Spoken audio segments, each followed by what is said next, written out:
السلام علیکم دوستو، آج کی تازہ ترین اور پھڑکتی ہوئی نیوز کے ساتھ آپ کا میزبان اذلو بوائے حاضر ہے۔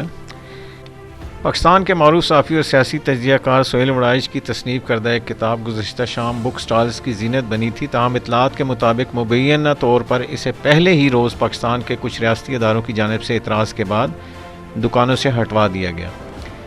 کتاب کا عنوان تھا یہ کمپنی نہیں چلے گی۔ یہ کمپنی نہیں چلے گی نامی کتاب بیسکلی سہیل وڑائچ صاحب کے مختلف اخبارات میں شائع ہونے والے کالمز کا مجموعہ ہے۔ یہ کتاب کیوں اٹھائی گئی؟ کہا جاتا ہے کہ وزیر اعظم کے وقار کو خطرہ ہے۔ اس کتاب کو دکانوں سے ہٹائے جانے کی وجہ کیا بنی، اس پر سہیل وڑائچ نے بی بی سی سے بات کرتے ہوئے کہا کہ دیکھیں، اس کتاب میں جو مواد ہیں وہ پہلے سے شائع شدہ کالمز ہیں۔ البتہ مجھے پتہ چلا ہے کہ اس کے سروقت پر کچھ حلقوں کو اعتراض ہوا ہے۔ گزشتہ روز مجھ سے بھی رابطہ کیا گیا۔ اس کے سروقت پر جو کارٹون ہے وہ وزیر اعظم کے وقار میں کمی لاتا ہے۔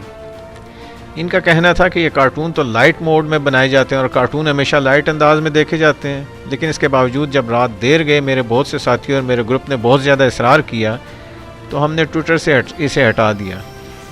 اب ہم اس کتاب کا سروقت تبدیل کریں گے۔ سہیل وڑائچ مزید کہہ رہے تھے کہ ظاہر ہے کہ اس سے پہلے حزب اختلاف بھی اس طرح کی باتیں کرتی رہی ہے کہ وزیر اعظم کو کھلی چھٹی ہے، سبھی ایک پیج پر ہیں، تو یہ اسی سیاق و سباق میں کارٹون بنایا گیا تھا، لیکن اگر کسی کو اس پر اعتراض ہے تو اس کو تبدیل کر لیں گے۔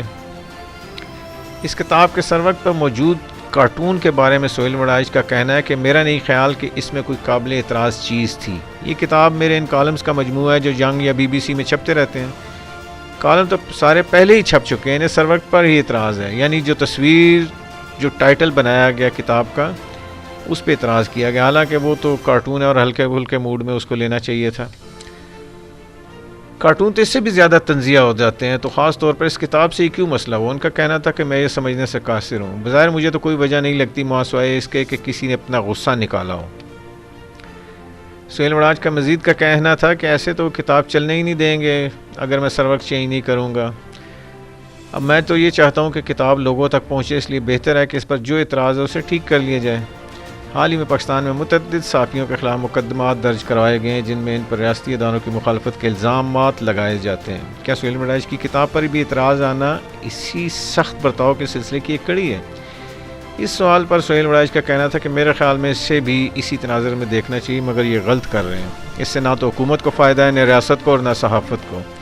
انہوں نے کہا کہ صحافی نے کسی کے مستقل طور پر خلاف ہوتا ہے اور نہ ہی کسی کے مستقل حمایتی، کیونکہ ہماری صحافت موضوع کی بنیاد پر ہوتی ہے اور مختلف ایشوز پر ہم کبھی کسی کی حمایت کر رہے ہوتے ہیں اور کبھی کسی مخالفت کر رہے ہوتے ہیں۔ دیکھنا یہ ہے کہ اگر کسی چیز یا بات کی مخالفت کی ہے تو یا یہ ہمارا دشمن ہو گیا یا یہ غلط ہے۔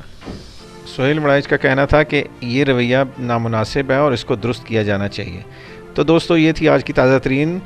پھر ملتے ہیں نیکسٹ نیوز کے ساتھ جو پھڑکتی بھی ہوگی اور آپ لوگوں کے لیے معلومات کا باعث بھی ہوگی۔ تب تک کے لیے اجازت، اور ہاں، لائک اور سبسکرائب کرنا اور شیئر کرنا مت بھولیے گا۔ اللہ حافظ۔